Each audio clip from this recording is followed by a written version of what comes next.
let me ask you, as you speak about, inequities and all, what about philosophic differences on a different level? Are there philosophical approaches that vary in the European versus American mentality in regards to oncology and even the way patients receive treatment? I mean, yes and no. I mean, of course, we're united. We're absolutely united by deep, basic philosophic tenets. The Hippocratic Oath, for example, binds us all together. We're united by the quality of our science. American science is fantastic. It's fantastic. So we're united with the quality of our science, with the quality of our trials, as to how we interpret evidence. Where we differ a little is when we come to bring this into clinical practice, because I think we in Europe are more aware of the health economic disadvantages often of bringing in very expensive treatments which will get very marginal benefits. So the science dictates that the new treatment, according to all our rules and science, is better than the old treatment. But the benefits it brings just might be that much.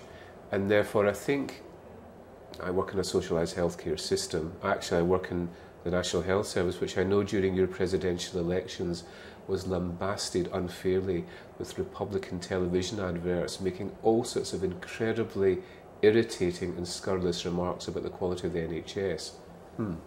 So I work in a socialised healthcare system, and that means that we make, I think, rational, honest, transparent decisions about how much we can afford, rather than ignoring the 40 or 50 million Americans who are uninsured.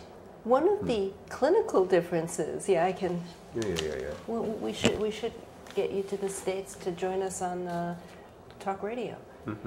One of the differences clinicians have told me is that there's a philosophy in Europe regarding, for instance, chemotherapy, that less is more, and that in the U.S. they're much more aggressive with even greater toxicities. Well, it all depends on what the treatment is, but that there is really a less is more attitude when it comes to cancer treatment itself, which is...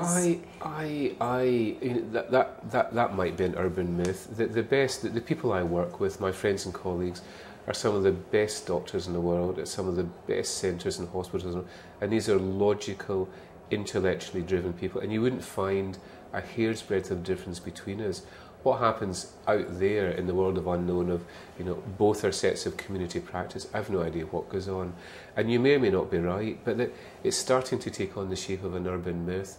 The best centres are indistinguishably good and rational and do that which is dictated by the patient state in the best interest of the patient. And quality of life. And quality of life, right. And with the best evidence available. Now, there might be nutcases out there that do as you say.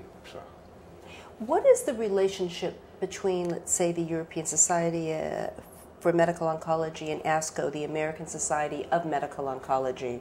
I noticed at ASCO this year there's a lot of interesting interaction that's very important for patients to realize, because it impacts this international sense. Trials don't happen in small regions. Clinical trials involve patients all over the world.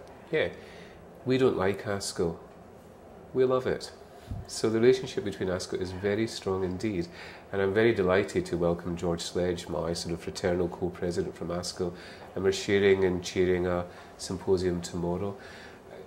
Fantastic science, great medicine, world leading, and of course the best people recognise the quality of European science. We're in it together. My next goal is to work with ESMO so we can sit US advocates down with European and advocates from other countries, so we can begin to be part of a global discussion to partner with the physicians from all over the world and maybe really make a difference in those developing countries and for patients that are poor and don't have the privilege of access that all patients have. Domo arigato.